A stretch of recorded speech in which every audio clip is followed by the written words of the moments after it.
এখানে তোমাদের যুক্ত করা হয়েছে। আমি আশা করছি যে আগামী মাসের প্রথম থেকেই তোমাদের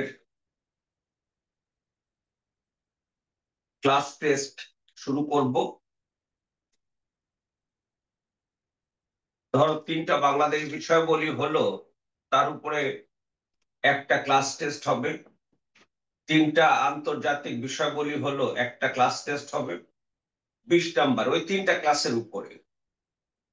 যেমন আজকে আমরা ভূগোলের 3য় ক্লাস করছি, আর একটা ক্লাস হলে 3টা ক্লাসের উপরে একটা 15 নম্বরের পরীক্ষা হবে।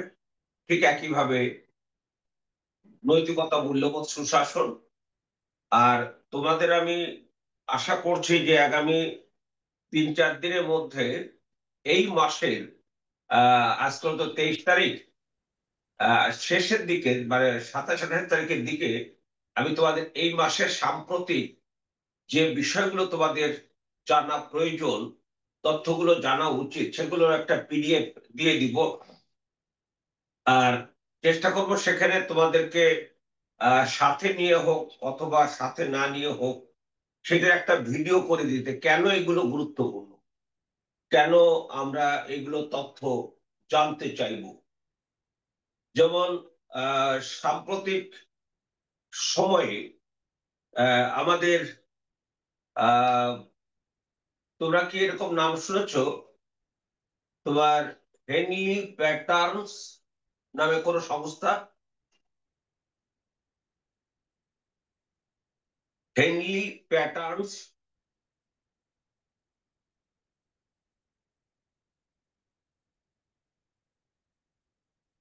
আমার কথা কি শোনা যাচ্ছে?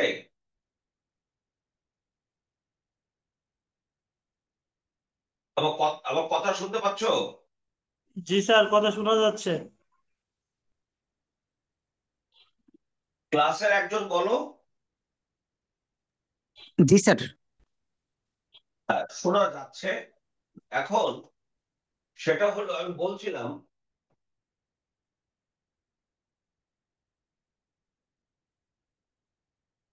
হেনলি প্যাটার্নস, পর্যাফল আকার, ট্র্যাকারটা 9F6 প্যাটার্নস। এই নামটাকে শুনেছো? না স্যার। আচ্ছা, আর কেউ বলবা? হ্যাঁ না বলবা, কেউ বলো। আর যারা শোনে স্বতঃস্ফূর্ত ভাবে বলো শুননি, তাহলে শোনার আগ্রহ বাড়বে। আর যদি লজ্জা করো যে শুনি নেই, কমু পেস্টিসের ব্যাপার, এটা বাদ দাও, বাদ দিয়ে বলো যে শুনিনি। এই যখন ভিতরে যাবো তখন দেখবে তুমি, কারে এটা কেন শুনলাম না, এটা তো জানা, এটা তো জানা কথা, জানা দরকার। তারপর তোমরা এইটিকে শুনেছ, নোম্যাড, নোমাড, ক্যাপিটালিস্ট। ক্যাপিটালিস্ট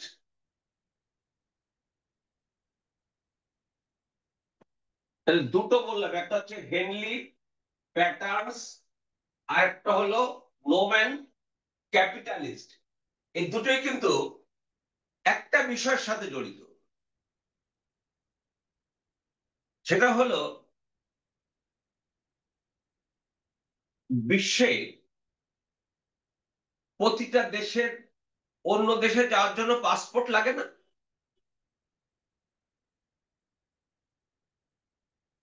কি পাসপোর্ট লাগে? জি স্যার। আচ্ছা, তুমি যদি ভারত যেতে চাও তাহলে তোমাকে কি করতে হবে?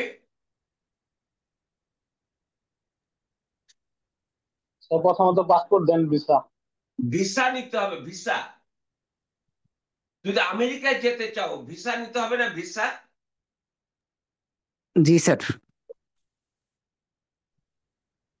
অনেক দেশ আছে, তারা কোন কোন দেশকে ভিসা ছাড়া যাইতে দেয়। তুমি শুধু বাংলাদেশ থেকে টিকিট করবা, লাইক তুমি নেপাল যাবা, কি বলে যে সিঙ্গাপুর যাবা, তুমি টিকিট করবা, টিকিট করে চলে যাবা, এয়ারপোর্টে তোমাকে ঠেকাবে না, ওদের কোনো ভিসা লাগে না, ওদের কাছ থেকে ভিসা নিতে হয় না। যখন তুমি সিঙ্গাপুর এয়ারপোর্টে নামবে তখন তোমাকে অন অর অ্যারাইভেল ভিসা, অর্থাৎ তুমি অ্যারাইভেল করেছো, এখন তোমাকে একটা ভিসা দেওয়া হলো, তুমি কতদিন থাকবা কি থাকবা সবকিছু ওখানে লেখা আছে। তার মানে তুমি ভিসা ফ্রি যেতে পারছো সিঙ্গাপুরে। এরকম বাংলাদেশ 25 সালের 7 অক্টোবর এর উপরে সারা বিশ্বের তোমার 199টা দেশ এবং 27টি গন্তব্য, যেমন আমেরিকা একাধিক গন্তব্য আছে না, তুমি নিউ ইয়র্কে যাবা নাকি ওয়াশিংটন স্টেটে যাবা, এরকম আলাদা আলাদা, বা ক্যালিফোর্নিয়া যাবা, এরকম আলাদা আলাদা গন্তব্য আছে না। জি স্যার। এরকম 227টা গন্তব্যে, এই 227টা গন্তব্যে 199টা দেশ, কতগুলো দেশে ভিসা ভিসা ছাড়া যাতায়াত করতে পারে। যত বেশি দেশে তুমি ভিসা ছাড়া যাতায়াতের সুযোগ পাবে তত বেশি তোমার পাসপোর্ট শক্তিশালী পাসপোর্ট হবে। তাহলে একটা দেশের পাসপোর্ট কতটা শক্তিশালী সেইটা যুক্তরাজ্যের লন্ডন ভিত্তিক একটা প্রতিষ্ঠান, তার নাম হচ্ছে হেনলি প্যাটার্নস, সে প্রতি বছর বিশ্বের 199টা দেশের উপরে সে তোমার প্রতিবেদন দেয় তাদের অবস্থান কত। এইবার বুঝতে পেরেছো যে এটা কেন গুরুত্বপূর্ণ। জি স্যার। জি স্যার। তাহলে এখন যে কথাগুলো বললাম সেগুলো কি তোমার জানার দরকার না। জি স্যার। বাংলাদেশ বাংলাদেশ এবার 100তম হয়েছে। বাংলাদেশ একেবারে মাত্র 38টা দেশে ভিসা মুক্ত ভ্রমণ করতে পারে। 1 নাম্বার হলো সিঙ্গাপুর, 193টা দেশে তার ভিসা লাগে না। কথা বলছো, ভিসা লাগে না, তাহলে আমাদের কেন এতগুলো দেশে আমরা ভিসা মুক্ত সুযোগ পাই না। Even during Yunus interim government আমরা সম্ভবত 1.5 থেকে 2 ডজন দেশে আমাদের ভিসা বন্ধ হয়ে গেছে। তার মূল কারণটা হলো মালয়েশিয়ায় মৌলবাদের জঙ্গিবাদ উত্থান হয়েছে বাংলাদেশিদের দ্বারা। সেদিন আমাদের এই দক্ষিণ এশিয়ার শ্রীলঙ্কা সে পর্যন্ত আমাদের যাতায়াতের উপরে প্রচন্ড রকমের বিধিনিষেধ আরোপ করেছে, সেখানেও বাংলাদেশি জঙ্গিরা। এই যে যে উত্থানটা হয়েছে এটা কতটা ভালো হয়েছে মন্দ হয়েছে সেটা বুঝতে বেশিক্ষণ লাগবে না, তোমাদের অসুবিধা হবে না। এটাও তাই, এটা তো আমাদের বলেছে আমরা হলাম 100তম। আর এই নোমান ক্যাপিটালিস্ট এটা হলো দুবাই, তারা 5টা সূচকের উপরে ভিত্তি করে তাদের পাসপোর্টের অবস্থান নির্ণয় করে। আমরা এদের হিসেবে আমাদের পাসপোর্ট বিশ্বে 181তম সর্বনিম্ন। তাহলে এগুলো কি এই যে আমাদের কেন ভিসা মুক্ত দেয় না জানো জানো বলো না, জানো কিনা। না স্যার। আরেকজন বলবে জানো কিনা।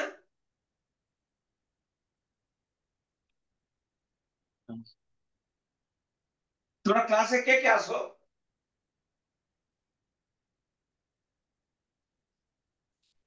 ক্লাসে কে কে আসো একটু নাম বলো তো। অনিক, তহিদ, অনিক, জি স্যার। আমার কথা শুনতে পাচ্ছ। জি স্যার। কথার জবাব দাও না কেন।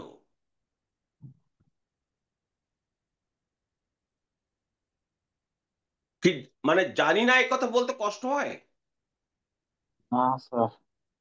শুনিনি, না শোনাটা স্বাভাবিক, না জানাটা স্বাভাবিক, কিন্তু যতক্ষণ পর্যন্ত তোমরা মনটাকে মুক্ত না করবে যে আমি জানি না, আমি জানতে চাই, আমার জানা দরকার। এই যে সাই যে বলতেছে নোম্যাড ক্যাপিটালিস্ট, এর কাজটা কি, এ কি করে? দুবাই ভিত্তিক এই প্রতিষ্ঠানটা 5টা ক্যাটাগরির উপরে সে তার দেশের পাসপোর্টের মান নির্ণয় করে। আমরা কত নিচে আছি? কারণ হলো আমাদের দেশের মানুষ বিদেশে যাইতে চায় চুরি করে। আমাদের উপরে সব বিশ্বের মানুষের আস্থা বিশ্বাস শূন্যের কোঠায়। জি স্যার। তোরা কি কেউ কালকে আমার নো দাই সেলফ ক্লাস করেছিল নাকি কেউ? না স্যার, আমি করি নাই। তোমাদের কালকে অনুরোধ করেছিলাম যে ক্লাসটা করো, জীবন সম্পর্কে জানতে পারবে এবং তাৎপর্যপূর্ণ পরিবর্তনের সূচনা হবে। তোমরা বিশেষ পরীক্ষা দিচ্ছ, বাট বিশেষ এর আগের কন্ডিশন তোমার একেবারে জিরো। বাট আমাদের দেশের ছেলে মেয়েরা মনেই করে সেটা হলো আমি চাকরি পাবো, আমার চাকরি দরকার, টাকা পয়সা লাগে বাপ দেবে, না হলে যেভাবে হোক আমার চাকরি দরকার। এই মানসিকতা যতক্ষণ পর্যন্ত পরিবর্তন না হবে, সত্যিকার অর্থে ততদিন পর্যন্ত দেশের উন্নয়ন সাস্টেনেবল, যেটা আমরা টেকসই হবে না। তো যাও, এইগুলো সব সাম্প্রতিকের বিষয়। এরকম আর অনেক কিছু আছে যেটা সাম্প্রতিকে তোমাদের আলোচনা করবো। যাও কোটা আমি সাম্প্রতিকে যে আলোচনা করবো, ওরা সব আমাদের আজকের আলোচনার বিষয়টা কি বলো, সাবজেক্টটা বলো। ভূগোল ও পরিবেশ। ভূগোল ও পরিবেশ। আচ্ছা, ভূগোল ও পরিবেশ, এই ভূগোল ও পরিবেশে আজকে যেটা আমি আলোচনা করব, এটা আমি পরে আসছি একটু, এটা পরে আসছে। তার আগে এখানে দেখো, syllabus for BCS preliminary test কি লেখা আছে এখানে বাংলায় বলো তো?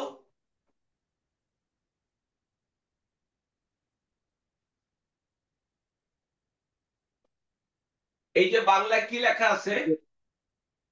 ভূগোল বাংলাদেশের বিশ্ব আর পরিবেশের দুর্যোগ ব্যবস্থাপনা। ভূগোল বাংলাদেশ ও বিশ্ব। ভূগোল বাংলাদেশ ও বিশ্ব, তার মানে শুধু বাংলাদেশের বিশ্ব তোমাকে পড়তে, ভূগোল পড়তে বলা হয়নি, বিশ্বের ভূগোলও পড়তে বলা হয়েছে। তারপর বলা হয়েছে পরিবেশ ও দুর্যোগ ব্যবস্থাপনা। পরিবেশ ও দুর্যোগ ব্যবস্থাপনা এটা পড়তে বলা হয়েছে। এর মান দিয়েছে 10। এর মান কত?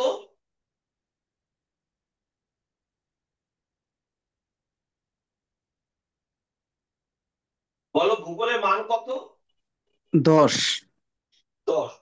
আমাদের ভূগোলের চ্যাপ্টার আছে কয়টা? 1 2 3 4 5। প্রথমটা একটু পড়ো তো একজন।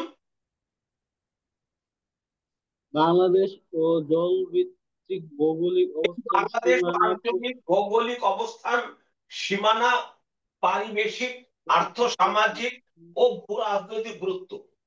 2 নম্বরটা পড়ার একজন। অঞ্চল ভিত্তিক ভৌত পরিবেশ, ভূপ্রাকৃতিক সম্পদের বন্টন ও গুরুত্ব।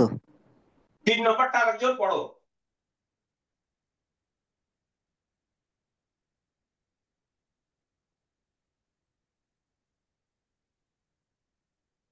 নূরজাহান আক্তার বা আলবি, ওনারা বলেন কি একজন। এই যে বাংলাদেশের পরিবেশ, প্রকৃতি ও সম্পদ প্রধান চ্যালেঞ্জ সমূহ। 4 নম্বর পড়া একজন, 4 নম্বর। বাংলাদেশে বৈশ্বিক পরিবেশ পরিবর্তন, আবহাওয়া, জলবায়ু নিয়ম সমূহের সেক্টর ভিত্তিক। যেমন অভিবাসন, কৃষি, শিল্প, মৎস্য ইত্যাদি, স্থানীয়, আঞ্চলিক, বৈশ্বিক প্রভাব। 5 নাম্বার হচ্ছে প্রাকৃতিক দুর্যোগ ব্যবস্থাপনা, দুর্যোগের ধরন, প্রকৃতি ব্যবস্থাপনা। তাই তোমরা না একটা কাজ করবে, সেটা হলো একটা প্রশ্ন আসলো তখন তুমি কি বুঝতে পারবে যেটা এই 5টার কোডটা আছে? যদি তুমি তার সিলেবাস পড়লে বুঝতে সম্পর্কে পারবো। এবং সিলেবাস অ্যাকর্ডিং সিলেবাস যদি না পড়ো, বুঝা যদি না পড়ো, তাহলে কি তুমি বুঝতে পারবা প্রশ্নটা কমন পড়ে নাই বলবা না আনকমন বলবা? বলতে পারবে না যদি সিলেবাসের মধ্যে থাকে। সিলেবাসের মধ্যে বলতে এখানে যে লেখা আছে এগুলো তো ভাঙবো আমরা, এগুলো তো এত থাকবে না, অনেক ভাঙতে ভাঙতে অনেক যাবে। তাহলে আমরা এই সিলেবাসে তোমার জন্য প্রতিদিন একবার করে পড়ো, কয় মিনিট লাগবে? এক দুই দেড় মিনিটের বেশি লাগবে? 2 মিনিট? স্যার। 2 মিনিটে পড়া যাবে না? জি স্যার। বাস, এবার একটু পড়বে, দেখবে 1 মাস পর তোমার কি পরিবর্তনটা হয়। এবার আসো, আমরা এর আগে যে ক্লাসটা করেছিলাম 2 অক্টোবর, স্যার এই এই যে ভিডিও ক্লাসটা কল যদি একটু স্যার লেখাগুলো একটু স্পষ্ট হলে আমাদের জন্য ভালো হইতো। কি একটু কি ঘোলা হলে আছে অনেক লেখা পড়তে, কি হলে লেখাগুলো বলো? একটু পড়তে স্যার, লেখাগুলো পড়তে একটু কষ্ট হচ্ছে আমাদের না না, একটু। এটা এখন কষ্ট হবে না, এখন একটু কষ্ট হবে, এরপর আর কষ্ট হবে, এরপর সব বড় বড় কয়েকটা, দুই চাই কয়েকটা, একটা দুটা লাইন একটা পাতায়, একটা বিরাট জায়গায়। এই জায়গাটা একটু আমি আমি বলছি, সেটা আমি গত ক্লাসে তোমাদের 2 অক্টোবর ক্লাস নিয়েছিলাম, সেখানে ভূগোল শব্দের উদ্ভব, এই ভূগোল শব্দের উদ্ভব হলো কিভাবে সেটা বুঝিয়েছিলাম। এবং ভূগোল বলতে সংক্ষেপে কি বোঝায় সেটা হলো মানুষ এবং এই পৃথিবীর যে বিষয়গুলো, সেগুলোই ভূগোলের অংশ। সেই ভূগোলের অংশে এসে আমরা পেয়েছিলাম জিওগ্রাফি, কি বলে যে প্রাকৃতিক পরিবেশ এবং মানবিক পরিবেশ, প্রাকৃতিক পরিবেশ এবং মানবিক পরিবেশ। তাহলে ভূগোলের আলোচনার বিষয় কয়টা ভাগ করবো আমরা? দুটো। বলো কি কি? প্রাকৃতিক পরিবেশ এবং মানবিক পরিবেশ, বলো। প্রাকৃতিক পরিবেশ ও মানবিক পরিবেশ। আচ্ছা, আমি সেই গত ক্লাসে তোমাদের এভাবেই তোমার এভাবে দেখিয়েছিলাম যে প্রাকৃতিক পরিবেশ নিয়ে বিষয়সমূহ আলোচনার প্রথমে আসে হলো, দেখো তো কি আসে, সেটা হলো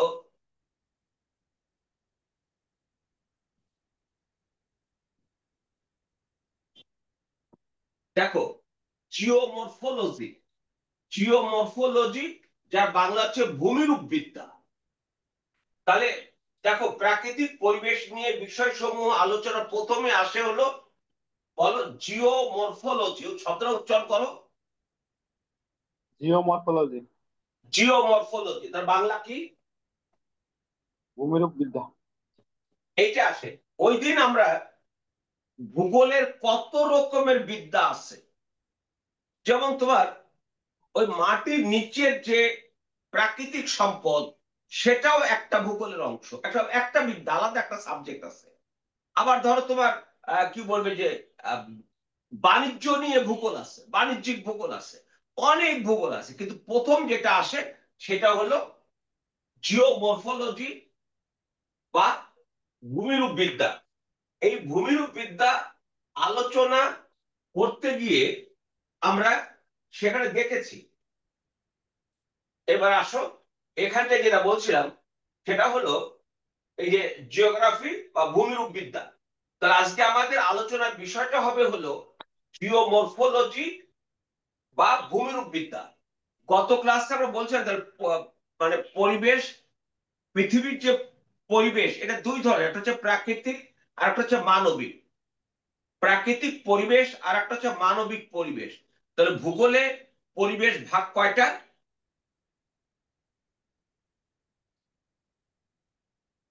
দুইটা। বলো কি কি? প্রাকৃতিক ও মানবিক। প্রাকৃতিক পরিবেশ নিয়ে আলোচনা যত শাখা প্রকাশ আছে, তার প্রথমটা কি? ভূমিরূপ বিদ্যা, জিওমরফোলজি। তার প্রথমটা কি? জিওমরফোলজি, ভূমিরূপ বিদ্যা। এইবার বোধহয় তোমরা বুঝতে পেরেছো যে গত ক্লাসে আমরা ভূগোলের কনসেপশন, এবং সেখানে যারা, আমি জানি না তোমরা কি সবাই এই কি বলে যে এই পিডিএফটা দেখেছো? তোমরা কি পিডিএফ কালেকশন করেছো? স্যার আমার কাছে বই আছে। সরি, না, ও বইতে, বইয়ের ভিতরে এখন একটু বই বই দেখো পরে, কিন্তু বইয়ের সাথে এটা পুরোপুরি মিলবে না। কারণটা হলো যে আমি যখন তৈরি করছি তখন কিন্তু আরো অনেক গবেষণা করছি, আরো অনেক পড়ছি।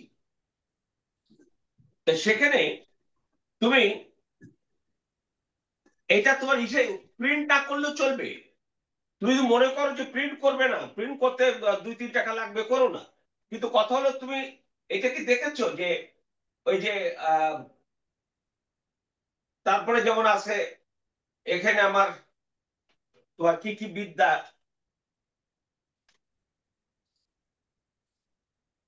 এই যে পেনোলজি, মাটির নিচের বিদ্যা। মাটির নিচের বিদ্যা হচ্ছে পেনোলজি। তাহলে তোমার যদি আসে যে বাংলাদেশে প্রাকৃতিক সম্পদের মধ্যে সবচেয়ে গুরুত্বপূর্ণ কোনটি, তো তা নিয়ে ভূগোলের কোনটা আলোচনা করে, সেটা পেনোলজি। আচ্ছা, তারপর হচ্ছে তোমার কি বলে যে আহ সাগর। সাগর কি মহাসাগর, সাগর এটা কি ভূগোলের অংশ না? জি জি স্যার। স্যার। এই এই সাগর নিয়ে, সাগর সম্পর্কিত বিদ্যা, তোমার ওশনোগ্রাফি। ওশনোগ্রাফি এটা একটা আলাদা সাবজেক্ট। তারপর যেমন তোমার পানি বিদ্যা, হাইড্রোলজি। হাইড্রোলজি নামটা শুনেছো না? পানি বিদ্যা। জি জি স্যার। স্যার। তারপর তারপর তো কেমন বলবে যে জলবায়ু বিদ্যা, ক্লাইমেটোলজি। এইভাবে কিন্তু আমাদের আলোচনা করতে হবে, ধারাবাহিক ভাবে আলোচনা করতে হবে। তো কাজেই তোমরা বই পড়ো, বই পড়ো, কিন্তু মনে রেখো যে বই লিখেছি, আবার সেই বইটার যে রূপে লিখেছি তার চেয়ে যে রূপ কিছু পরিবর্তন হবে না, নতুন কিছু এখন দেব না, সেটি কি হয়? না স্যার, চেঞ্জ তো আমি হবে, তো আপডেট পড়ছি, হবে। আমি তো নিয়মিত পড়ছি। নিয়মিত পড়তে পড়তে চেষ্টা করছি আগামীতে যেন আমার এটা আরো সমৃদ্ধ হয়, আরো ভালো হয়, কনস্ট্রাকটিভ হয় এবং ধারাবাহিক হয়, যাতে ছেলে মেয়েরা ধারাবাহিকভাবে পড়তে পারে। তো অন্তত এটা তোরা যদি প্রিন্ট না করো, যারা প্রিন্ট করবে তারা এটাকে তুমি একটা ফাইলে রেখে দেবে। সেই ফাইলে রেখে দিয়ে 1 2 করে রাখবে, রেখে দেখবে তুমি পড়বে। আজকে আজকে যখন পাবে, আজকে কাল রাতে একবার পড়ো, কালকে যখন ভিডিওটা পাবা একটু পড়ে নিও, দেখে নিও ভিডিওটা, তাহলে প্রায় সবটুকুই তোমার সম্পন্ন হয়ে যাবে। এরপরে পরীক্ষার আগে একবার রিভিশন দিলে হয়ে যাবে। তো যখন আজকে আমরা আসো, সেটা চলে আসে ওই জায়গায়। আচ্ছা, দেখো এখন এই যে জিওমরফোলজি, ভূমিরূপ বিদ্যা, এই যে আঞ্চলিক ভৌত পরিবেশ, ভূপ্রাকৃতিক, দেখো তো এই জিওমরফোলজির মধ্যে এটা পড়ে কিনা? জি স্যার।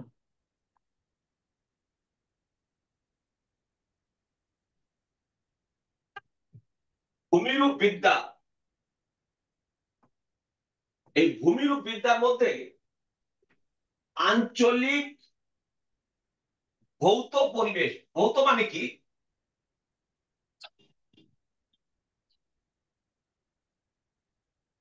জানো কেউ? ভৌত মানে কি? বর্তমানে স্যার মাটি। জি। হ্যাঁ, মাটি। সুন্দর বলেছো। অর্থাৎ এই মাটিকে নিয়ে যে পরিবেশ গড়ে উঠেছে, সেই পরিবেশের ভিতরে দেখো, আমি বাংলাদেশের ভূ প্রাকৃতিক, বাংলাদেশের ভূ প্রকৃতিকে 4 ভাগে ভাগ করা যায়। তার মানে আমি আজকে প্রথম যেটা তোমাদের সাথে আলোচনা করব, তোমাদের ভূগোলের ভিতরে এই ভৌত পরিবেশ দুটো, একটা হচ্ছে শুধু বাংলাদেশ, আর একটা বিশ্ব। তাহলে ভৌত পরিবেশকে আমরা কয়টা ভাগে ভাগ করছি? দুটো, একটা হচ্ছে বাংলাদেশ আর একটা হচ্ছে বিশ্ব। তাহলে এখন আসো, এই বাংলাদেশটাকে আমরা কি কি আনছি।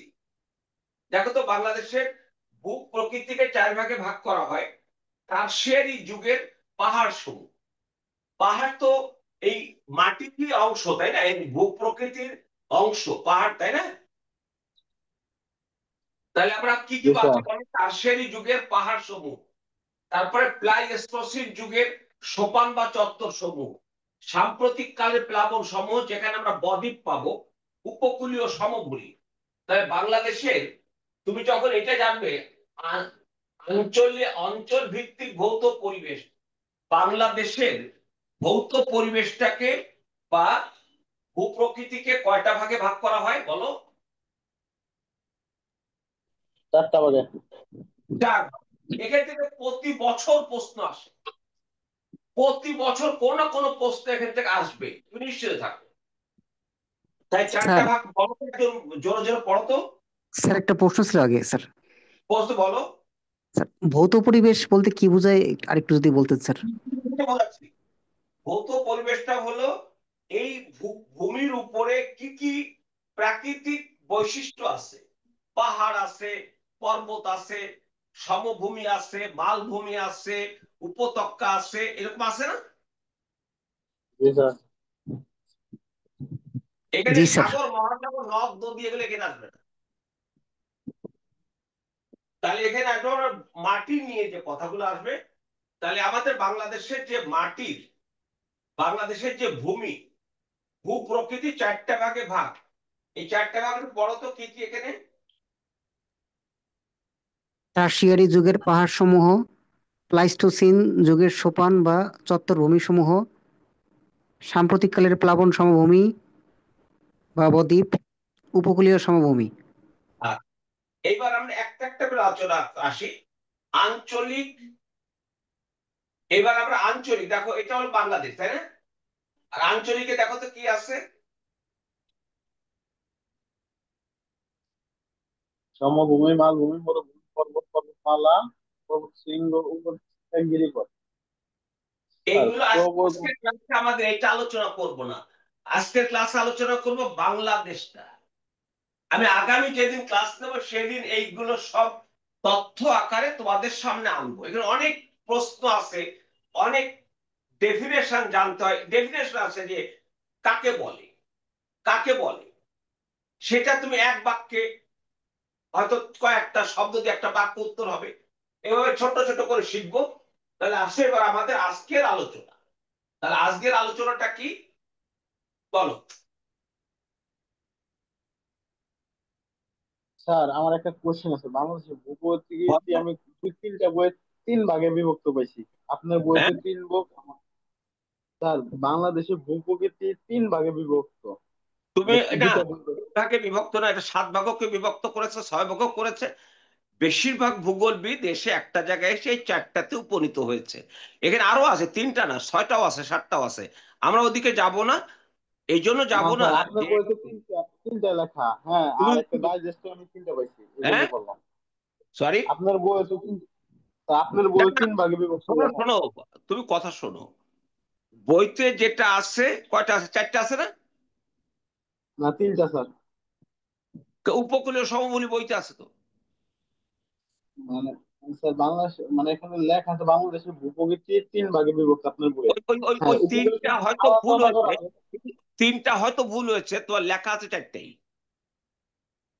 না স্যার, লেখা আছে তিনটা, আমি এই জন্যই দেখি, আমি আবার কারেকশন করলাম, আপনার দেখে আমি ক্লাস দেখে কারেকশন করলাম বইয়ের মধ্যে। তুমি, আমি আমি আমি তোমাকে কারেকশন করে দিব, আমি তোমাকে বইটা দেখেও কারেকশন করে দিব। তুমি এখানে দেখো এই 4টা: টারশিয়ারি যুগ, প্লাইস্টোসিন, সাম্প্রতিককালে প্লাবন সমভূমি এবং উপকূলীয় সমভূমি।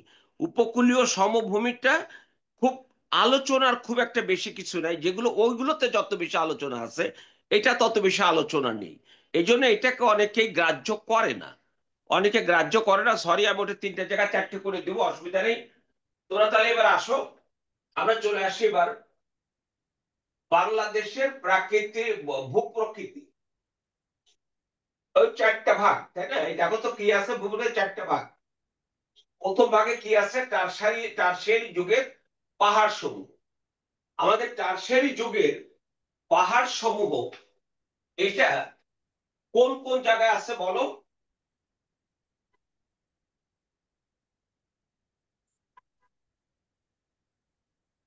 স্যার স্ক্রিনটা একটু অস্পষ্ট দেখা যাচ্ছে আর কি। এত বড় হলো অস্পষ্ট করতে দেয়? একটু ব্লার হয়ে আছে এরকম। তো হলুদ তো সব। স্যার ইয়েলো কালার তো, এটা হোয়াইট কালার হলে হয়তো বা আর একটু ক্লিয়ার হতো। আচ্ছা, সরি। এটা দেখা যাচ্ছে সিলেট ও ময়মনসিংহের টিলা ও পাহাড় সমূহ দেখা যাচ্ছে। সাদা হলে বেশি ফোটে। স্যার জি স্যার, সাদা লাইটের লাইটের রিফ্লেকশনটা পড়তেছে তো ইয়েলো কালারের উপরে, এই জন্য। তারপরে এবার পার্বত্য অঞ্চলের পাহাড় রাজি।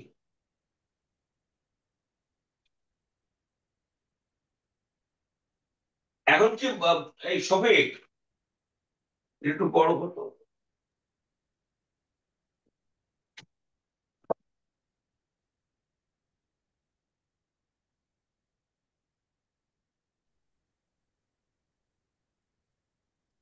স্যার লাইটের আলোটা একটু কমায় দিলেই স্পষ্ট বোঝা যাচ্ছে আর কি, মানে আপনার সেটা যখন দেখাবে রুমের যে লাইটটা আছে। পড়া হয় সেটা আর কি। আচ্ছা, এই যে দেখো, এই যে দুটো ভাগ করেছিলাম, এটা হচ্ছে প্রথম, এখন কি বোঝা যাচ্ছে? জি স্যার। আচ্ছা, বলো এবার। সিলেট ও ময়মনসিংহের টিলা ও পাহাড় সমূহ। আরেকজন বলো। সিলেট ও ময়মনসিংহের টিলা ও পাহাড় সমূহ। আচ্ছা, তাহলে প্লাইস্টোসিন যুগের পাহাড়, এটা প্রথমত কোন কোন জায়গায় আছে? সিলেট ও ময়মনসিংহ অঞ্চলে টিলা পাহাড়। এরপরে দেখো তো, এটা হচ্ছে পার্বত্য 3টা জেলা। চট্টগ্রামও কিছু আছে পার্বত্য অঞ্চলের পাহাড় রাজি। তাহলে সিলেট, ময়মনসিংহ এবং পার্বত্য অঞ্চলে 3টা জেলা, মোট কয়টা জেলা হলো? স্যার 5টি। তাহলে আমাদের প্লাইস্টোসিন, সরি, কি বলে যে টারশিয়ারি যুগের ভূ ভূভাগ বাংলাদেশের কয়টা জেলায় অবস্থিত? স্যার 5টি জেলায় অবস্থিত। বলো 5টা জেলা কি কি?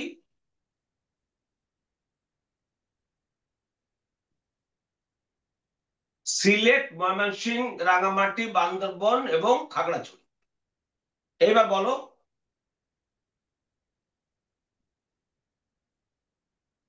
বলো না 5টা জেলার নাম। সিলেট, ময়মনসিংহ, রাঙামাটি, খাগড়াছড়ি, বান্দরবন। আচ্ছা, এইবার আসো, সেটা হলো টারশিয়ারি যুগের তথ্য। প্রথম হচ্ছে হলো তোমার টারশিয়ারি যুগের,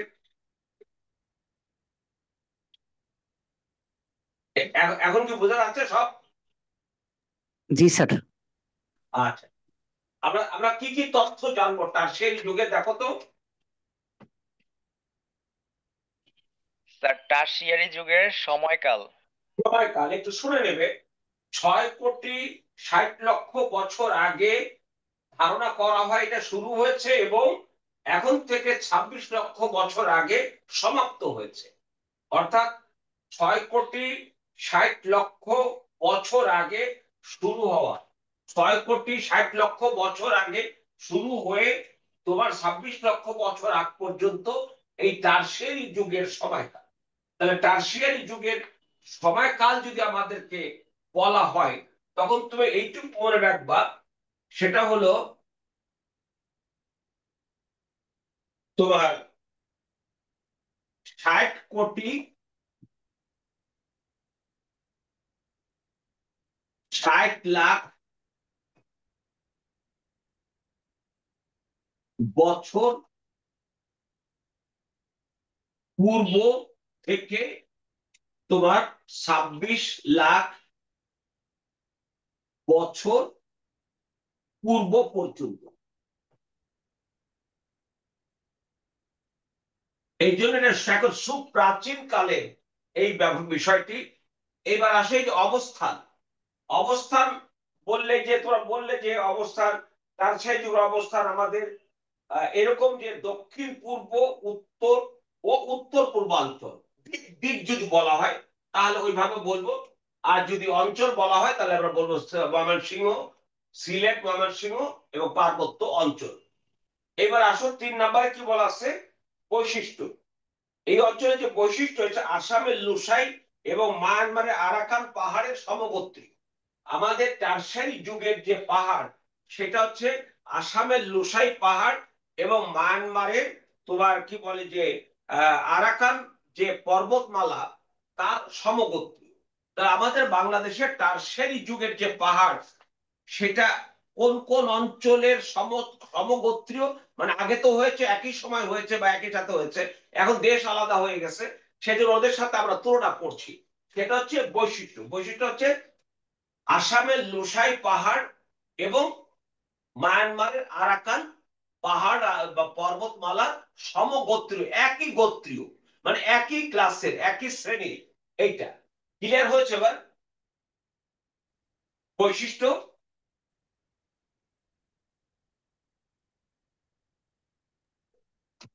জি স্যার। পেরেছো বৈশিষ্ট্য? জি স্যার। বৈশিষ্ট্য মানে যে এটা কাদের সাথে মিল আছে। আসামের লুসাই, লুসাই পাড়ার নাম শোনো নেই?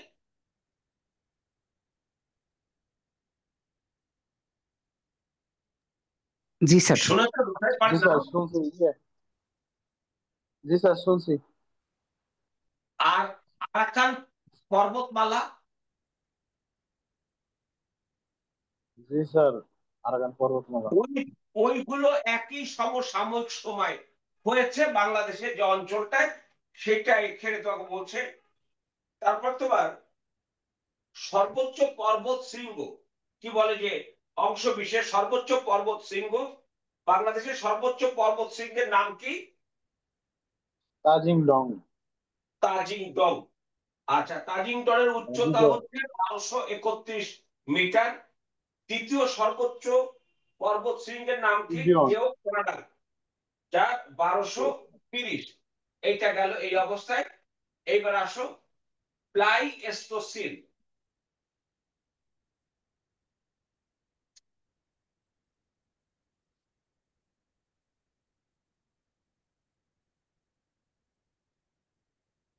আচ্ছা, প্লাইস্টোসিন যুগের চত্বর, যুগের সোপান বা চত্বর সমূহ কয়টা ভাগ বলো তো?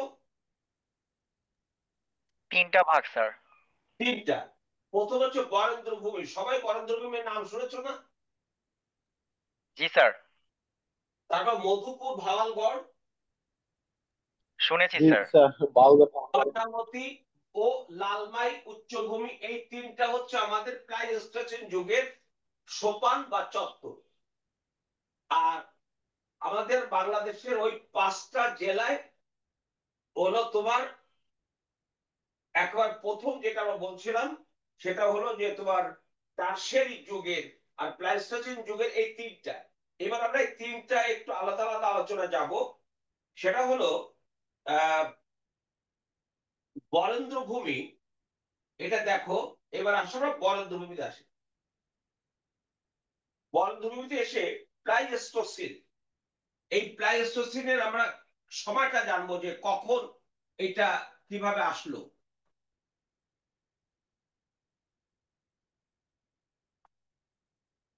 প্লাইস্টোসিন হচ্ছে তোমার 26 লক্ষ বছর পূর্ব থেকে, অর্থাৎ 26 লাখ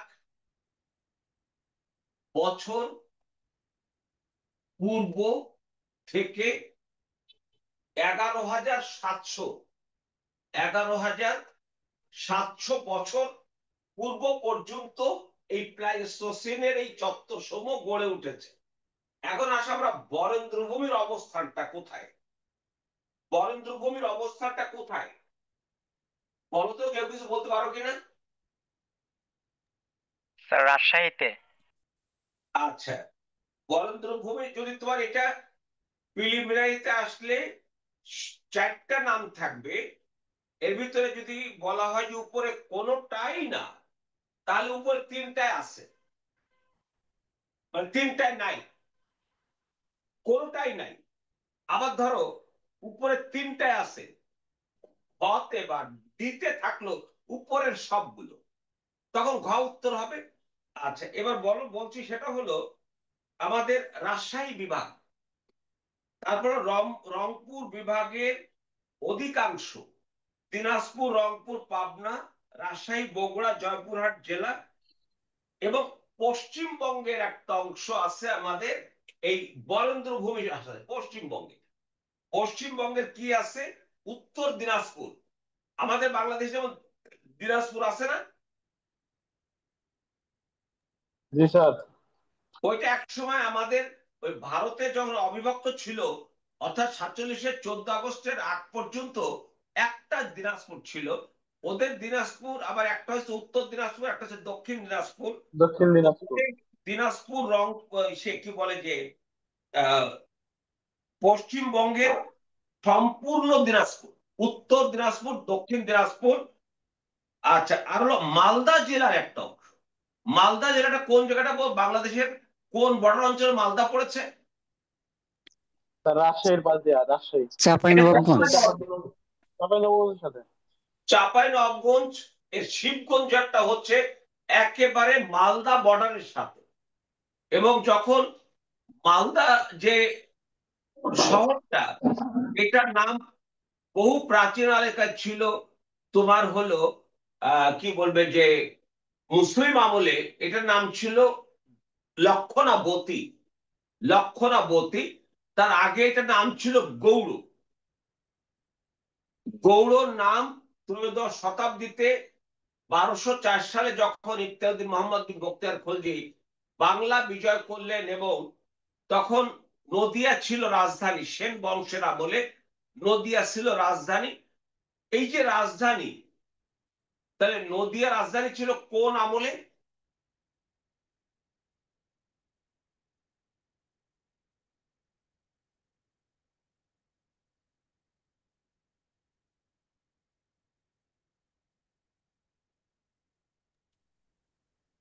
স্যার সেন বংশের আমলে। আচ্ছা, আমার কথা কি অনেক পরে তোমাদের ওখানে পৌঁছায় নাকি এত পরে পৌঁছায়? আচ্ছা, স্যার নেট, স্যার আমার নেটওয়ার্কে বোধ একটু প্রবলেম তোমাদের হইতেছে। রাজধানী কোথায় ছিল?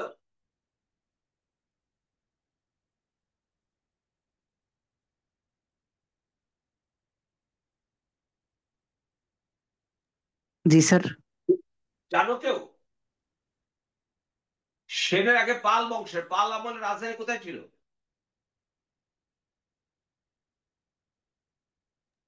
জানি না স্যার।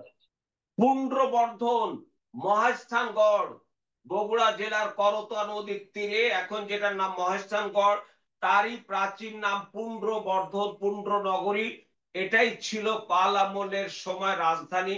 পুন্ড্রবর্ধন বা পুন্ড্রনগরী এটা ছিল। পালদের আগে যারা এখানে শাসন করেছে, পালদের আগে কিন্তু প্রায় 113 বছর শাসন ছিল না। আগে, তার আগে ছিল আর একজনের শাসক, বিখ্যাত বাংলার প্রথম স্বাধীন রাজা বলা হয় কাকে? শশাঙ্ক। শশাঙ্ক রাজধানী কোথায় ছিল? স্যার কর্ণ সুবর্ণ। হ্যাঁ বলো।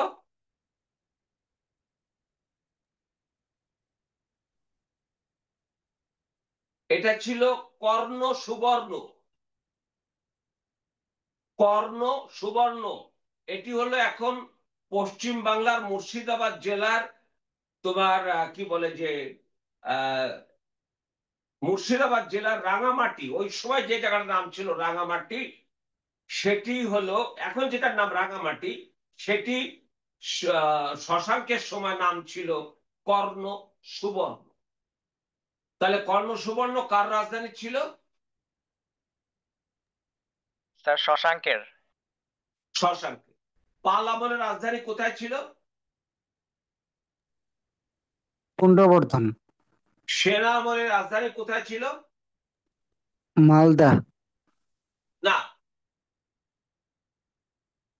নদিয়া। নদিয়া নদিয়া নদিয়া নদিয়া। তখন ছিল নবদ্বীপ। এখন যেটার নাম কৃষ্ণনগর, শোনো না, ভাব পড়ছিল কৃষ্ণনগর। ওই কৃষ্ণনগর যাহা, তাহাই নদিয়া, তাহাই নবদ্বীপ। এটাই একসময় নবদ্বীপ ছিল। এই নবদ্বীপে তোমরা বৈষ্ণব ধর্মের নাম শুনেছো? জি জি স্যার। স্যার। আচ্ছা, একটু মনে রেখো, আমি এই যে আমাদের একটু, আমরা আজকে আজকে এখানে আসি, আজকে এখানে থাকা মানে কি ইতিহাসকে ভুলে যাওয়া? No sir. ইতিহাসকে যত তুমি স্মরণ রাখবা, দেখবে তো মনটা তত ভালো লাগবে। এই জন্য ভালো লাগবে, ইতিহাসে সেই দুর্গম দুর্গম দুর্গম পথ পাড়ি দিয়ে আজকে আমরা এখানে, এখনো আমরা দুর্গম পথ পাড়ি দিয়ে, নিরন্তর দুর্গম পথ পাড়ি দিয়ে আমরা আমাদের কাঙ্ক্ষিত লক্ষ্যে উপনীত হব। অর্থাৎ ইতিহাস বর্তমানকে শানিত করতে সাহায্য করে, আগামী বিনির্মাণে অনুপ্রাণিত করে। এই জন্য ইতিহাস বিবর্জিত জাতি কখনোই উন্নতি করতে পারে না। যার নমুনা আমি বাংলাদেশে একটা একটা করে দেখাতে পারবো যে ইতিহাস যখনই বিকৃতি শুরু হয় তখনই কিভাবে আমাদের অধঃপতন নামে আসে, হীন চরিত্র হয়, চোর ডাকাত বদমাশ হারামজাদাতে ভরা যায় এবং মিথ্যুকে ভরা যায়, ধর্ম ব্যবসায়ীতে ভরা যায়। আমি কথাগুলো কি ভুল বলে ফেললাম? নো হুম, আমি তো ধর্ম ব্যবসায়ী বলেছি। তুমি যদি এটাকে অন্যভাবে নাও তাহলে তোমার দোষ, এটা তোমার ব্যাপার, এটা আমার ব্যাপার না। ধর্ম ব্যবসায়ী, ধর্ম পালন করা আর ধর্ম ব্যবসা কি এক?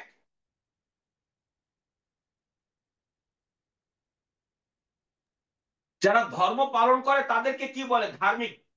আর যারা ধর্মকে ব্যবহার করে তাদেরকে বলে ভণ্ড। আমি কি ভুল বললাম? না স্যার। আর কেউ বলবে ভুল বলছি কিনা? না স্যার। কারণটা হলো আমাদের দেশের ধর্মটাকে এত বেশি ব্যবহার করা হয়। যেমন তুমি যদি ইলেকশন করো না, আগে হজ করে আসবে, আলহাজ লাগাইতে লাগে, তাই না? জি স্যার। আমার এক বন্ধু স্বপন, ও বাংলাদেশ বিমানে চাকরি করতো। 2001 সালে ইলেকশনের আগে আমি আর আমার বড় ভাই গুরুত্বপূর্ণ একটা কাজে, আমাদের পারিবারিক মানে অসুখের একটা কারণে আমি আর আমার বড় ভাই ইন্ডিয়া যাচ্ছিলাম, কলকাতায়। তা সবরে দেখা হলো, কয়েকটা দোস্ত এখন এই ইলেকশনের সময় এসে গেছে, তো এখন এই ওমরা করার ভিড় নেতাগো, এই নেতাদের সামলায় তোলাতে পারি না। মানে আমরা নেতারা গেলে তাদের একটা আছে না, গুরুত্ব আছে না, তারা তো একটা বড় বড় মানুষ, তোরা তো মহা ব্যস্ত হয়ে যায়। তো যাও কে এলো বিষয়। আরেকটা জিনিস দেখো তো, ওই ওমরা করে এসে শেখ হাসিনা বলো, এরশাদ বলো, খালেদা বলো, যা বলো না কেন, পারলে এয়ারপোর্ট থেকে কানেক্টিং আর একটা বিমানে শাহজালালের এবং শাহপরানের মাজার জিয়ারত কইরা পুণ্যভূমি সিলেটে জনসভা কইরা নির্বাচনী প্রচার শুরু করে কিনা?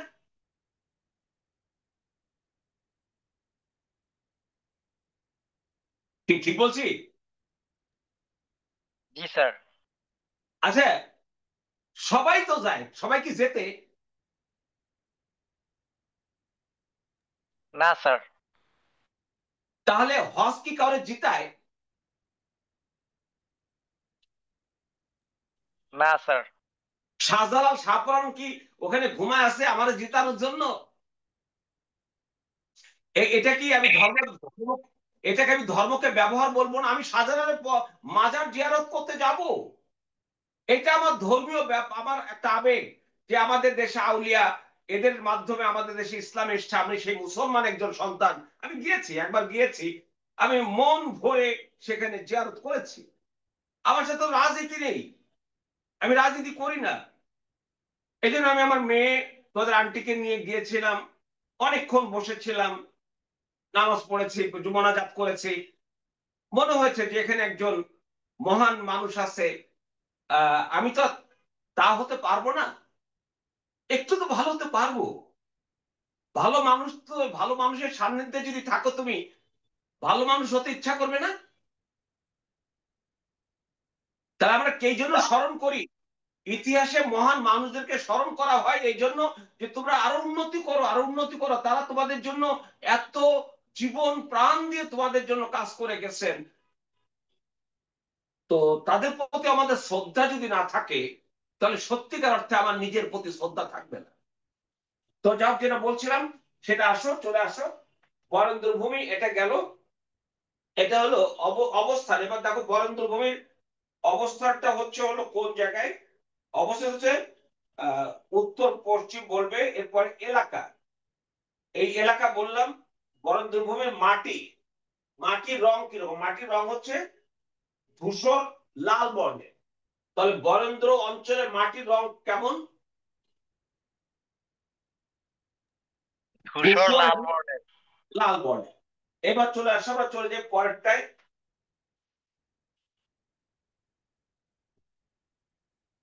মধুপুর ও ভাওয়ালগড়, মধুপুর ও ভাওয়ালগড়, এটা তো আমাদের ঢাকার পাশে, তোমরা সবাই জানো মধুপুর ও ভাওয়ালগড়।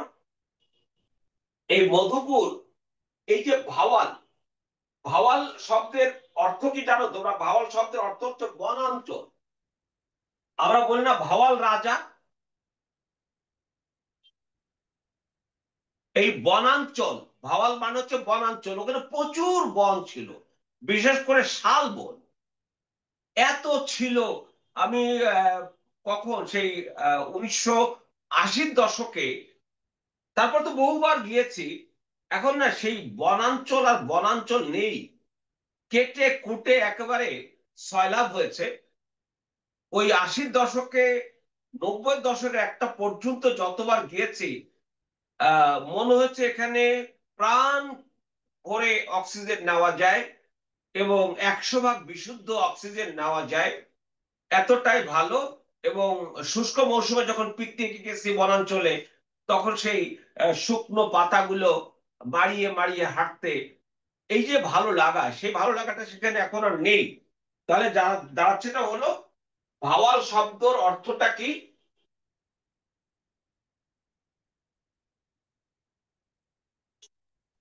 বনাঞ্চল বনাঞ্চল। স্যার।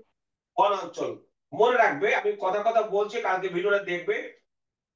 আচ্ছা, এই ভাওয়ালের বনাঞ্চল বা ভাওয়াল অঞ্চলের স্থানীয় নাম কি জানো?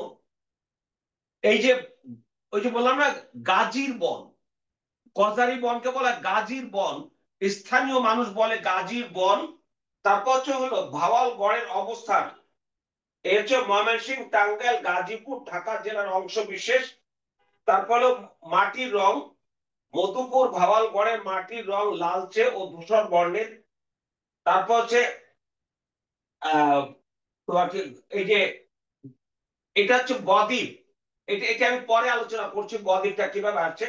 গজারি বৃক্ষ, গজারি বৃক্ষ বেশি জন্মে মধুপুর ও ভাওয়াল গড়ে। এবার চলে আসো, পরেরটা চলে যাই। এবার কি বলছি বলতো?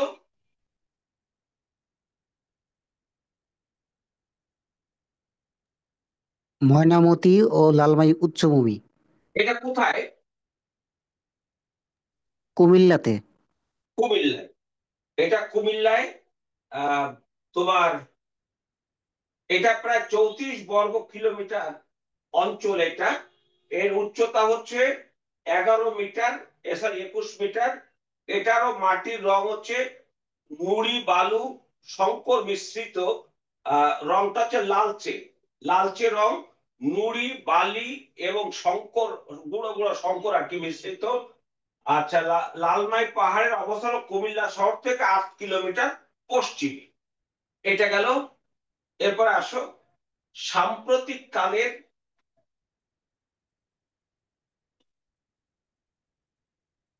সাম্প্রতিক কালের প্লাবন সমভূমি।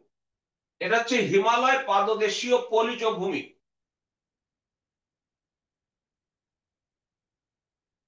এই 1 নম্বরটা কি আছে?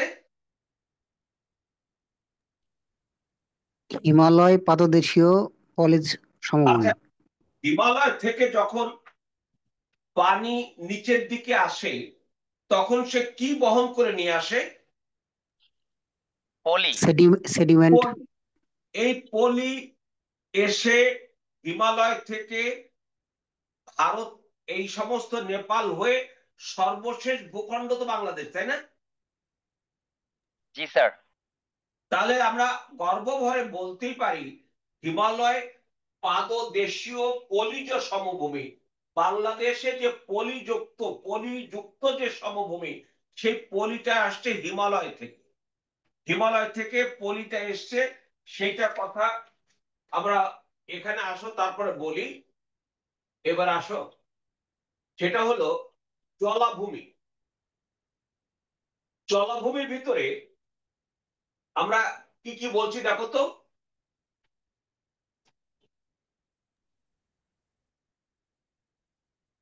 চলনবিল, জলাভূমির ভিতরে প্রথম কোনটা বলছো?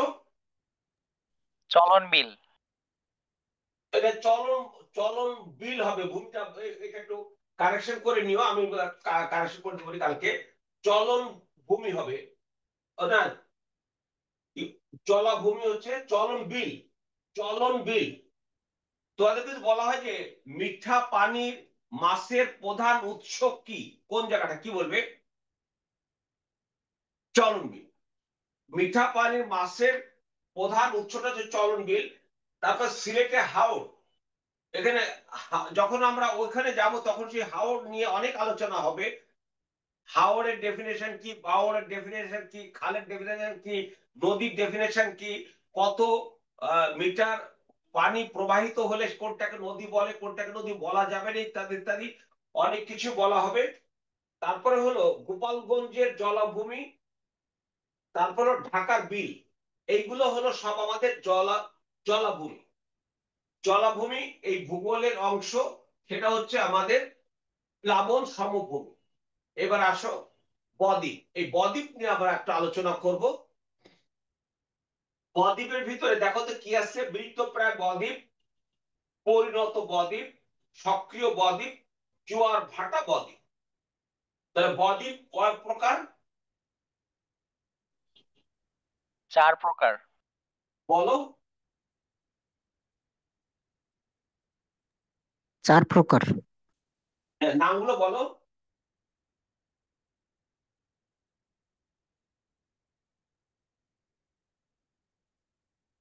প্রথম আছে মৃতপ্রায় বদ্বীপ, পরিণত বদ্বীপ, সক্রিয় বদ্বীপ, জোয়ার ভাটা বদ্বীপ।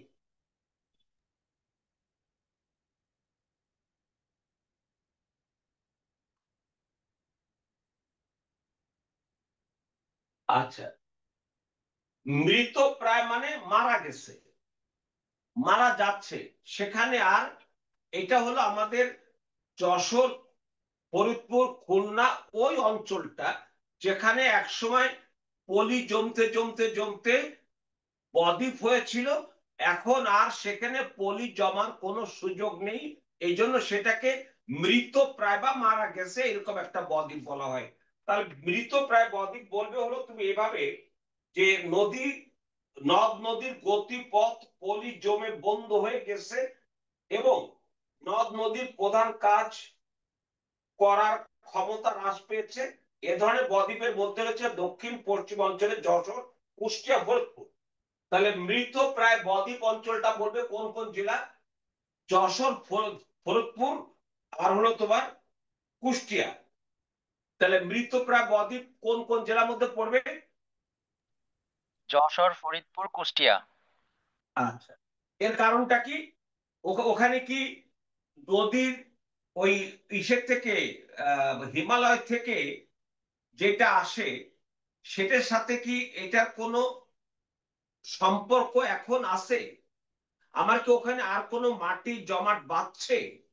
যেমন মাটি জমাট এখনো কিন্তু সাগরে ভাসছে। সাগরে দেখবে যে জোয়ার ভাটা অনেক সময় আছে।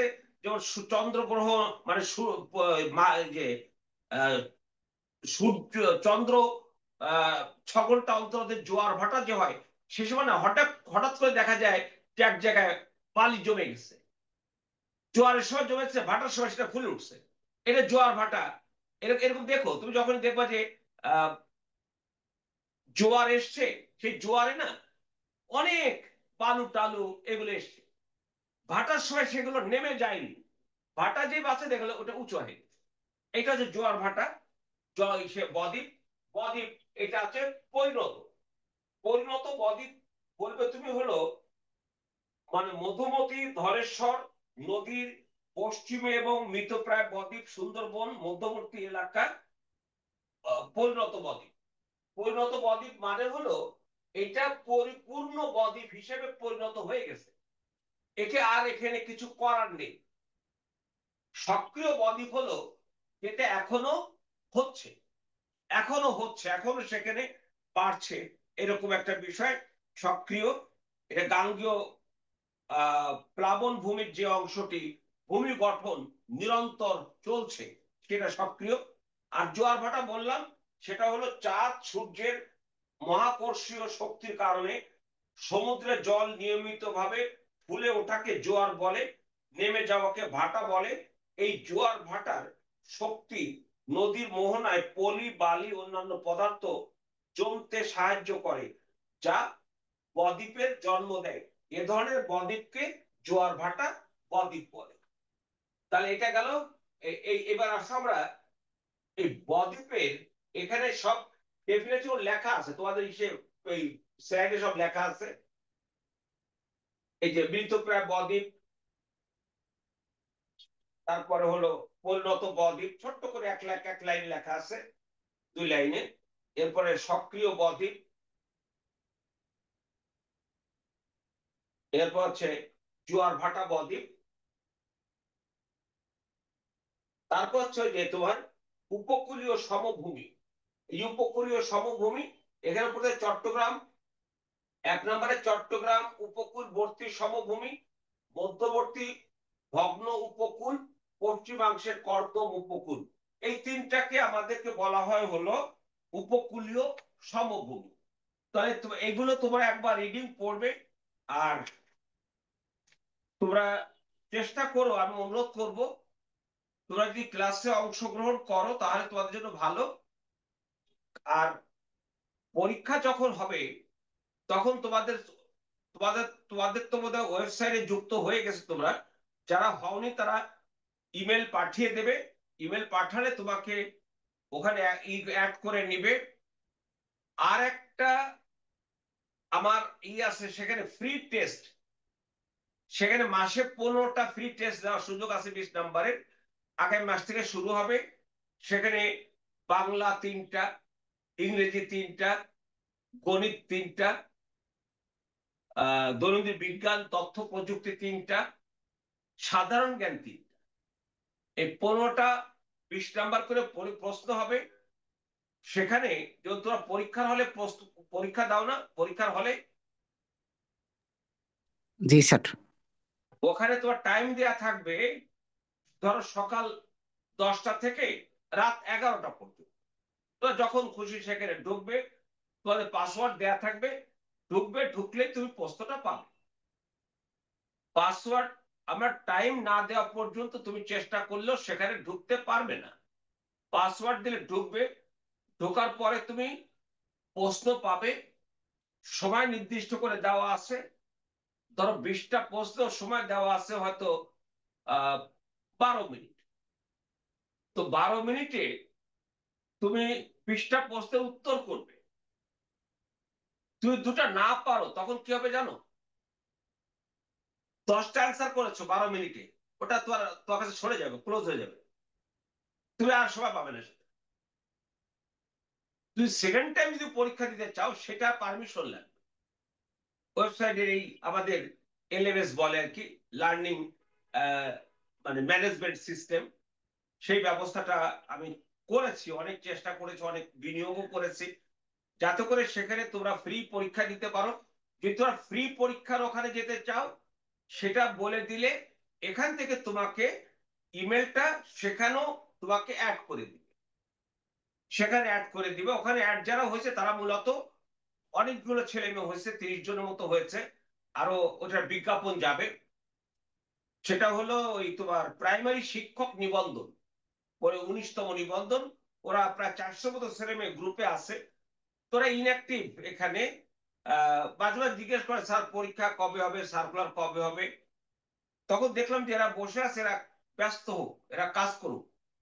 তখন আমি, তারপরে হামিদ স্যার, তারপরে কি বলে যে পঙ্কজ স্যার, মালিক, আমরা সবাই সিদ্ধান্ত নিলাম যে ওদেরকে ব্যস্ত রাখি।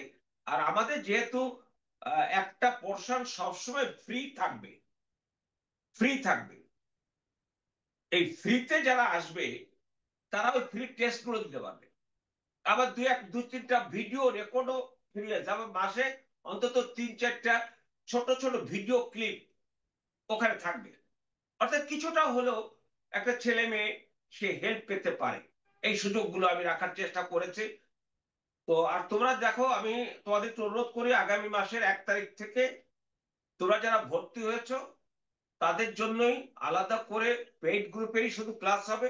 এখন যারা পেইড গ্রুপ এবং যারা ভর্তি হওনি ক্লাস করছো মডেলটে, আমার রেকর্ড দেখছো, কোনো অসুবিধা নেই, দেখো। কিন্তু আগামী 31 অক্টোবরের মধ্যে তোমরা ভর্তি হবে। আর সম্ভবত আমি এটা একটা কারণ হতে পারে, বড় লোকের ছেলেমেয়েরা এত কম পয়সা নাও পড়তে যেতে পারে, তাই না? এটা হতে পারে।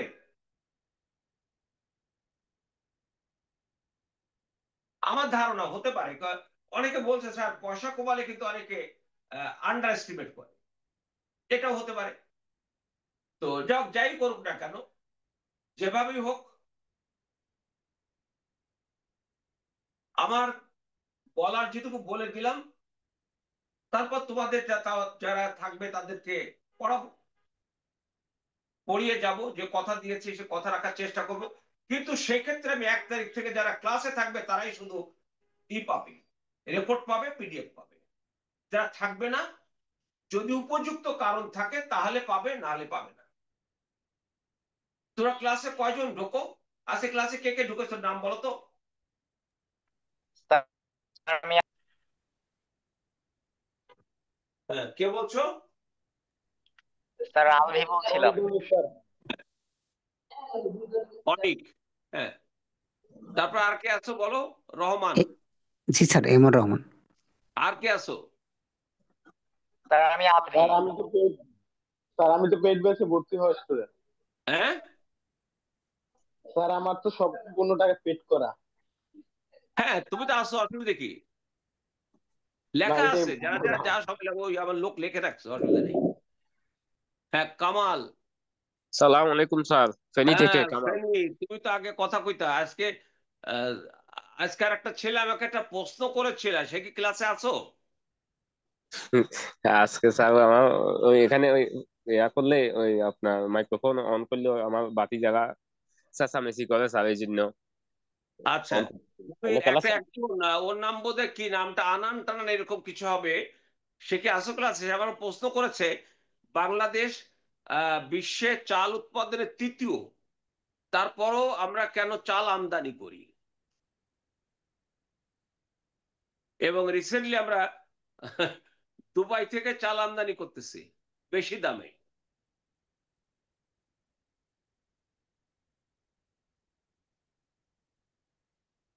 আজকে আজকের ক্লাসটা অনেক প্রাণবন্ত হয়েছে স্যার। না, ও ক্লাসে আসলে যা প্রশ্ন করবে না, হয় গ্রুপে লিখবা, আর না হলে ক্লাসে জিজ্ঞেস করবা। কারণ তোমার স্যার একটা হ্যাঁ, স্যার ওই যে সক্রিয় বদ্বীপটা যদি আর একটু বলতেন। মানে অ্যাক্টিভ, সে অ্যাক্টিভ, এখনো গঠন হচ্ছে, এখনো সে পলি ধারণ করে। স্যার আরেকটা আছে, প্লাবন বদ্বীপ না, আচ্ছা, একটু ওটা ওখানে দেখো, গেল। পরে কথা বলা যাবে। আচ্ছা স্যার। অন্য অন্য কোনো প্রশ্ন করতে চাও? 1 মিনিট সময় যদি করতে চাও।